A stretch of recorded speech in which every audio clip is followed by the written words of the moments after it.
we joke about how, when you have like pronouns in bio on a resume, you just like, that's a big red flag. A huge red flag. It's going to be a point where when somebody says, yeah, I went to school in San Francisco or in LA, that's like, nope, I ain't interested.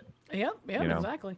So I wanted to read this to you in real time to get your thoughts on this. Okay. This comes from we're going to San Francisco for this. So this is from John Trasvina over on X. Says, here's detail on San Francisco United School District grading for equity plan, briefly discussed at tonight's school board meeting, coming to 14 high schools in August. Homework and attendance not counted towards academic grade. Scrutiny needed. Now, here's a little bit more details on this, which is just crazy. Says San Francisco schools trying its absolute hardest to make sure all middle-income families who could move out of the city do so right away. Grading for equity is going to be a real disaster, but I guess that is boon for San Francisco private schools. All right, so here we go. Without seeking approval of... Craig died. Without seeking approval of the San Francisco Board of Education, Superintendent of Schools Maria Sue plans to unveil a new grading for equity plan on Tuesday night that will go into effect this fall at 14 high schools and cover over 10,000 students. The school district is already negotiating with an outside consultant to train teachers in August in a system that awards a passing C grade to as low as a score of 41 on a 100-point exam. What the fuck? What the fuck? So you can get a C by getting a 41 out of 100, but it gets even better. That doesn't make any sense. That's not right. No, it doesn't. Read the next slide. Grading for equity eliminates homework or weekly tests for being counted in a student's final semester grade. We're so cooked. All that matters is how the student scores on a final examination, which can be taken multiple times. What the fuck? Students can be late turning in an assignment or showing up to class or not showing up at all without it affecting their academic grade. Read this last one and read this last part slowly. Currently, a student needs a 90 for an A and at least 61 for a D. That's how it's usually been. Yeah. Under the San Leandro Unified School District's grading for equity system touted by the San Francisco Unified School District and its consultant, a student who has a score as low as 80 can attain an A and as low as 21 can pass with a D? Dude, that's fucked up, dude. What the hell? We're going to be so stupid. Every other country is going to be laughing at us going, wow, these guys are so dumb. That we'll be like perfect for losing everything. I hate how they package this as like, oh, your like attendance and not doing homework won't count against you. And a lot of people will read that and be like, well, that's actually a good thing. This is equity that we want, because if kids who are, far too intelligent to be crapped out in a school all day are going out and doing work study stuff, they should be allowed to do that and not get counted against them for missing classes. And in my case, some of my teachers were like, hey, you don't have to turn in any of your homework, Kirsche, as long as you continuously get A's on your exams, which I did. So they never counted me never turning in homework as something against me because I clearly knew what I was doing. And so when I read that, I'm like, that's a good thing. Because there are students like me who don't need to do homework. It's just a waste of time. They know what they're doing. But they're going to package it like that to make more people think that it's a good thing. And then they're going to sneak in that like, oh yeah, by the way, you're passing if you have a 21 out of 100. Like it's actually really bad, but it's wrapped up in a ribbon where most people will read that and be like, oh, that sounds good to me. Which is a lot of what the subversive language is supposed to do. Shit like that really pisses me off. Because I have like a perfect example of this. So I had to take a budgeting class in college once. Now, I didn't go to college in America, fun fact, but I was doing so badly that I failed the midterm. And I worked my ass off to be able to pass the final, right? I got tutoring, I studied my ass off. I was like stress mode 101. I passed the final exam, but because I did so badly on the midterm, I still failed the course and they made me take it again, even though I passed the final exam. And then you see shit like this, I'm like, what the fuck? Well, the idea of just to put this in perspective, right? A 21 means you miss 4 out of 5 questions, right? Even in baseball, batting 21% or having a 210 batting average is seen as really bad, right? So we're talking about passing kids and just shifting them through school with a success rate of 1 out of 5. Well, it doesn't surprise me that this is happening because all over the country, we've seen different school districts like eliminating standards for passing as well. Like, you don't need to be proficient in reading or writing English anymore in some places. You don't need to be proficient in mathematics anymore in some places.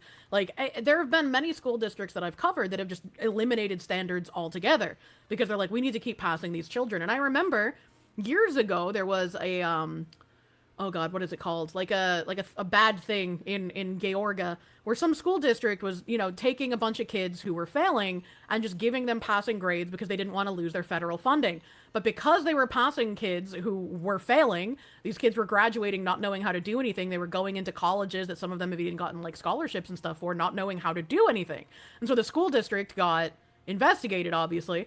And there's a lot of pressure, I think, on school districts and on teachers to pass failing kids in order to keep their funding. And I think that the real issue should be maybe hire teachers that aren't ideologues than they actually want to teach kids. But like that's why this is, I think, part of a design. They want the kids to be dumber. They don't want them to be critical thinkers. They don't want to teach them correctly. And if they wanted to, instead of finding more and more loopholes to pass failing kids, they would actually be trying to teach these kids so that they pass on their own volitions. Everything about what you just said makes a ton of sense, right? The problem is that we're dealing with people that don't have a whole lot of sense. Now, I have seen this in action where the standard is lowered for what you're seeing in classrooms, even in very good school districts, right? In school areas, is you're seeing the bar lowered for the slowest kid, when in reality it should be high, it should be raised, and everyone should be taught to keep up with the smartest kids in the class. Instead, it's being lowered to where everything has to slow down considerably for, you know, and we're also seeing a lot of kids, like when I grew up, I remember there was like 5 or 6 kids that had like dyslexia, right, in the entire grade. And they went to a second room to do some, you know, special learning or whatever to help them through their stuff. Those kids are now being placed in the class and they're given tools to assist them throughout the day, right? So they may have a key for math in front of them that other kids don't get, right? Because they need some sort of assistance. So we're lowering the standard for everybody based off of. Well, this was the whole point of like the No Child Left Behind thing as well. And I was like wicked young when that went into effect, so I didn't obviously know about it until I was older. But there were a lot of people who were saying that like if No Child Left Behind gets passed, it's going to reduce the quality, reduce the standards. Schools are just going to be incentivized to pass children that shouldn't be passed in order to keep their funding. And that is essentially what we're living through at the moment. And like even like you said, when I was in school, there were those kids who would pretend that they had, you know, some sort of learning deficiency so that they could get a teacher's aide to help them. Now, in Massachusetts, we had something called the MCAS, which was like a standardized state test that you had to pass every so many grades. And if you didn't pass that, you would be held back. I want to say it was in like 3rd grade, either 5th or 6th grade, 8th grade, and then the final one was in 10th grade. I'm pretty sure those were the spreads. I might be mixed up a little bit, but you had to pass the MCAS as well as like in high school later on, you had your ACTs and SATs for colleges. If you were somebody who got placed with one of those teacher's aides because you like either actually had a mental condition or you were pretending to have one because you didn't want to put any effort in, there were people who are completely functioning just like I am who would get one of those teacher's aides, and that teacher's aide would sit with them on the MCAS, sit with them on the ACT, sit with them on the SAT, and help them with the answers. And that, like, as a teenager, that was when I was like, why should I put any effort into anything if there are these people who can game the system and just get it done for them? And that's like a really bad lesson to learn as a teenager, where it's like, if you lie and you cheat, you're going to get farther ahead than anyone that actually puts in any effort. Kids aren't dumb. Well, I'll say, listen, let me rephrase that. Kids are smart enough to realize when they can take advantage of a system. Right? There's a lot of kids who see that and they do exactly what you did. You recognize these things. And once again, it goes back to lowering the standard, where you say, okay, well, so, and it also puts them in an unrealistic situation to where once they leave school, like they're not going to have these keys available to them, right, in real world environments, which ultimately, like, I think what we're going to see, and it started with, it started long before COVID, but I think COVID put a magnifying glass on it. and kids teaching, learning remotely and things like that. I remember my kid at the time was in kindergarten. It's like you're expecting a 5-year-old, 6-year-old kid to learn this stuff. So it sets a standard, once again, the bar extremely low, to where when they actually go out in the workforce and it's the bigotry of low expectations. That's the phrase I'm looking for here. And it's only going to have a drastic effect, continuously just sliding down over the next decade or so. And somebody has to come in and say, nah, enough's enough. We ain't doing this. And I honestly feel sorry for these kids and these parents up in San Francisco, going back to the original story. Like, what business is going to be hiring these kids who pass with the competency 21 crisis, and it's only been getting worse.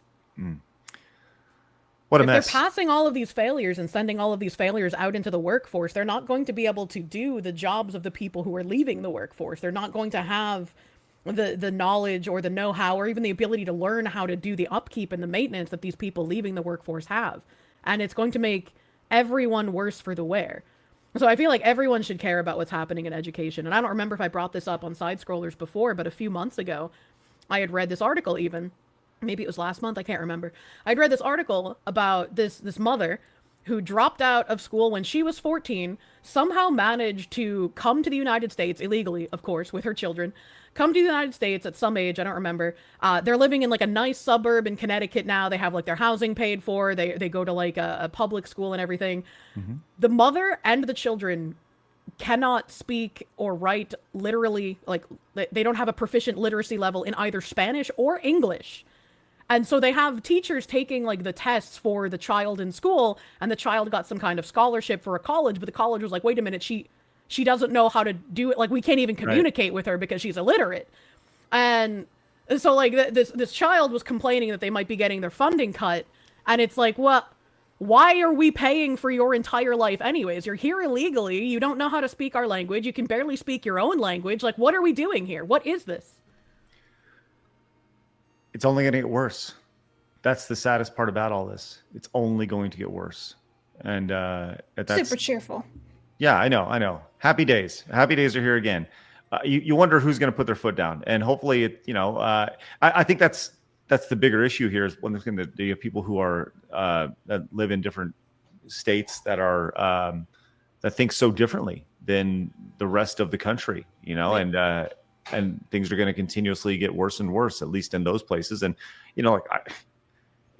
we joke about how when you have like pronouns in bio on a resume, you just like that's a big red flag, a huge red flag. It's going to be a point where when somebody says, "Yeah, I went to school in San Francisco or in LA," that's like, "Nope, I ain't interested." Yeah, exactly.